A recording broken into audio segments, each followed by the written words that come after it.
대학생들은 그럴 것 같아. 12시까지 과제를 제출해야 되는데 친구가 치킨이랑 맥주를 시켰다. 놀러 와라. 그러면 과제를 하겠습니까? 친구를 만나러 가겠습니까? 나는 과제를 한다. 12시까지. 아니 나는 치킨 먹으러 간다. 아, 못 들었어요? 12시에 과제를 내야 돼. 근데 친구가 갑자기 치킨 시켰다고 먹으러 오래. 우리 청년들이 왔으면 다 치킨 먹으러 갔을 것 같아. 자, 이렇게 양쪽을 다 잡기 애매한 그런 순간들이 우리 삶에 있다는 것입니다. 우리 본문에서도 약간 예수님을 모함하고 함정에 빠뜨리려고 교묘한 질문들을 하고 있는 것을 볼 수 있어요. 자, 보면 율리어스 카이사르라는 사람입니다. 우리가 잘 아는 이름으로는 시저예요. 시저. 들어봤어요? 그래서 왔노라 보았노라 이겼노라 이런 유명한 말, 아니면 뭐 주사위는 던져졌다 들어봤어요? 이런 유명한 말을 했던 사람인데 바로 로마의 황제입니다. 로마의 황제. 이 사람이 왜 나왔냐면 예수님이 살고 계셨던 그 시절에 그 시대에 그 이스라엘을 점령하고 있던 게 바로 로마라는 나라였어요.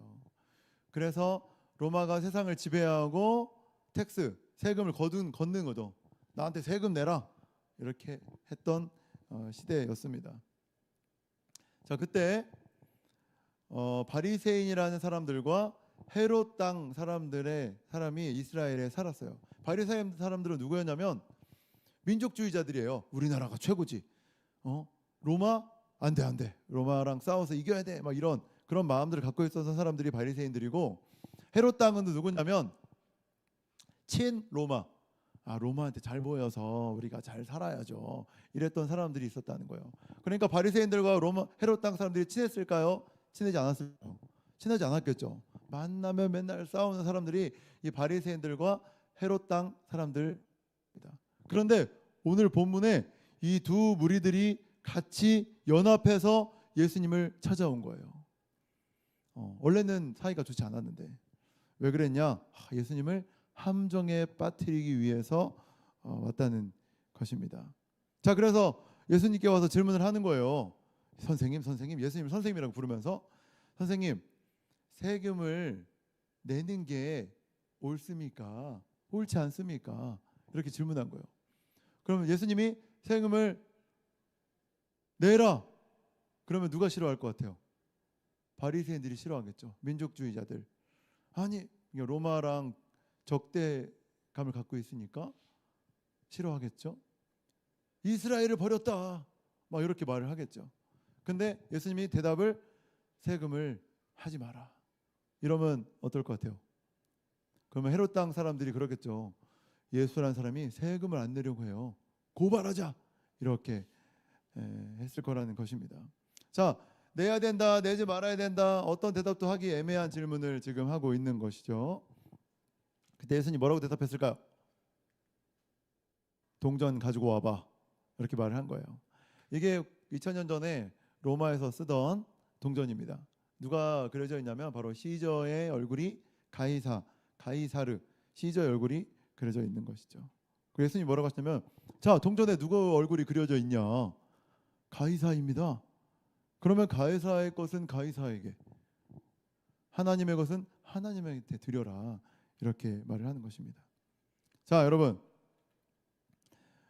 예수님의 말씀에서 이 중요한 포인트가 뭐냐면 바로 소유권입니다. 따라해볼까요? 소유권. 네, 소유권이에요. 저 동전은 누구의 얼굴로 만들어졌어요? 시저의 얼굴로 만들어졌잖아요. 다시 말하면 저 동전은 시저의 형상으로 만들어졌다는 것입니다. 시저의 형상으로 만들어졌으니까 시저한테 갖다 내라. 자, 그러면 너희들은 누구의 형상으로 만들어졌니? 하나님의 형상으로 만들어졌으니까 너희들은 하나님의 것이다. 이렇게 예수님께서 말씀하고 있는 것입니다. 저 여러분이 하나님의 형상대로 창조된 것을 믿습니까? 아멘이시죠? 자, 이것을 우리의 삶에 적용해 보겠습니다. 우리 삶에 적용을 해보면 우리가 세상에 매이는 함정에 빠진다는 거예요. 시저에 매이는 거죠. 학점이나 스펙이나 뭐 인스타에 팔로워 숫자나 연봉이나 이런 것들만 생각을 하고 집중하다 보니까 하나님의 것을 놓치는 함정에 빠집니다. 반대로 신앙을 핑계로 세상에서 우리에게 맡겨주신 책임을 회피하는 경향이 있다는 거예요. 나 하나님 믿으니까 나 매일 교회 와 주일날 예배 드려 기도만 하면 되지. 그러면서 세상에 우리에게 주어지는 책임들을 회피하는 그런 경향들이 있다는 겁니다. 이거 둘 다 문제가 된다는 거죠. 자, 그럼 우리가 어떻게 해야 될까요? 어떻게 될까요? 바로 하나님의 형상이라는 정체성으로 세상을 섬기는 것입니다. 구체적인 방법을 한 가지 말씀드릴게요. 그게 뭐냐면 바로 일요일과 평일을 나누지 않는 것입니다. 자, 다시 한번 일요일과 평일을 나누지 않는 거예요. 우리가 일요일 뭐라고 부르죠? 주일이라고 부르잖아요. 근데 주일이라는 것은 주님의 날이라는 뜻인데 이것은 우리가 전통적으로 일요일을 지키는 것이지 월요일부터 일요일까지 모두 다 주님의 날입니다. 그렇죠? 그래서 코로나 때 우리가 어떻게 했어요? 토요일을 주일로 섬기는 교회들이 생겨났잖아요. 왜냐하면 나눠서 예배를 드려야 되니까. 그러면 금요일을 주일로 섬겨도 됩니까? 안 됩니까? 되죠. 그죠? 그런데 오랫동안 신앙생활 하는 사람들은 저 사람 이상한 소리 한다 할 수도 있어요. 근데 그놈 같은 경우는 교회를 처음 다니니까 이렇게 논리적으로 설명이 되잖아요. 월요일을 주일로 섬길 수 있다 없다? 있다. 그렇죠? 주님의 날이라는 것은 월요일부터 일요일까지 모두 다 주님의 날이라는 겁니다. 그런데 우리가 오랫동안 예수 믿었던 사람들의 실수가 뭐냐면 일요일은 예수 믿는 사람처럼 옷 예쁘게 입고 깔끔하게 입고 예배드리고 거짓말 안 하는 척, 착한 척, 거룩한 척, 술 안 먹는 척 우리가 그렇게 살아간단 말이에요. 그런데 평일날 어때요? 예수 안 믿는 사람처럼 살아가는 거예요. 욕하고 화내고 거짓말하고 돈을 조금이라도 더 벌 수 있으면은 부정하고 이렇게 살아가고 있다는 것입니다. 내가 이렇게 조금만 거짓말하면은 돈 좀 더 벌 수 있는데 거짓말해야겠다. 내가 야근하지 않고 출석 체크 해가지고 야근 수당 받아야겠다.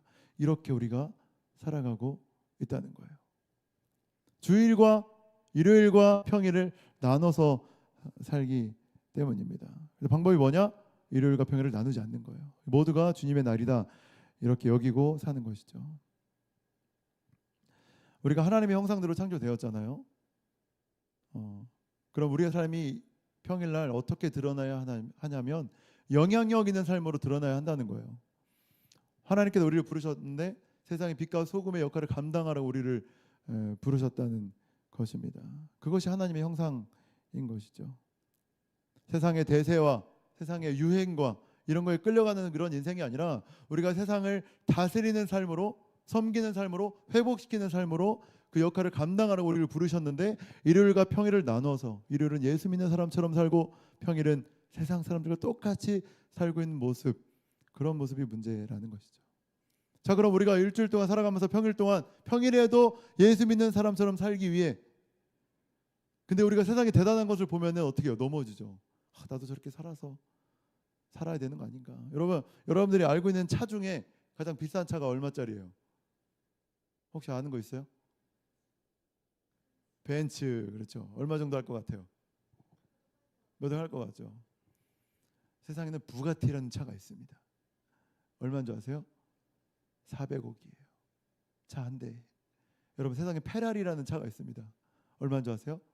900억입니다. 차 한 대. 엄청나죠. 세상에 이런 차들이 있어요. 또 뭐 5억, 6억, 10억 하는 명품들이 있어요.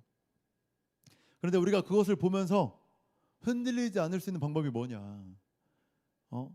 누구는 타워 팰리스에서 50억짜리 집에 사는데 그런 사람들을 보면서 우리가 흔들리지 않을 수 있는 방법이 뭐냐? 것 같아요. 내 정체성을 찾는 것입니다. 내가 누구다? 하나님의 형상으로 창조된 하나님의 자녀다라는 정체성을 가지고 있으면 세상에 대단한 것을 보더라도 세상의 대세와 유행을 보더라도 우리가 흔들리지 않는다는 거예요. 왜? 우리가 누구의 형상이에요? 하나님의 형상이다. 하나님이 누구세요?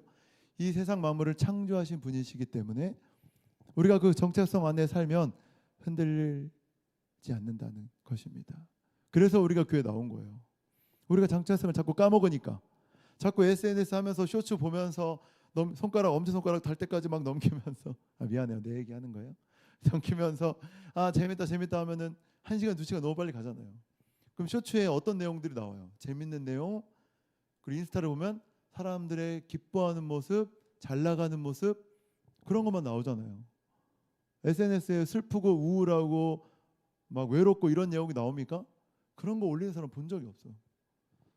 다 내가 제일 잘 나갈 때, 제일 멋있을 때, 제일 예쁠 때 그런 모습을 올리니까 우리가 계속 그것을 보니까 우리의 정체성이 흔들리는 거예요. 나도 저렇게 살아야 되는데, 나도 저런 거 먹어야 되는데, 나도 저런 여행지 가야 되는데, 우리 자녀들에게 그런 거 해줘야 되는데, 그런 모습을 보는 거죠.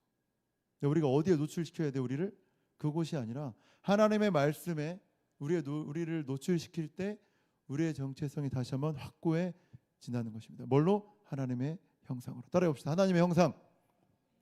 우리가 하나님의 형상으로 나아갈 때 세상에서 빛과 소금의 역할을 감당하게 된다는 것입니다. 우리 함께 기도하겠습니다. 우리 말씀을 기억하면서 기도할 때 눈을 감고 하나님 아버지, 우리가 하나님의 형상으로 나아가기를 원합니다. 세상의 대세와 세상의 유혹, 세상의 유행을 따라가는 그런 우리 인생이 아니라 정말 하나님의 삶을, 하나님의 얼굴을 바라보며 나아가는 주님의 사람들이 될 수 있도록 인도하여 주시옵소서. 우리 말씀을 기억하면서 통성으로 기도하겠습니다.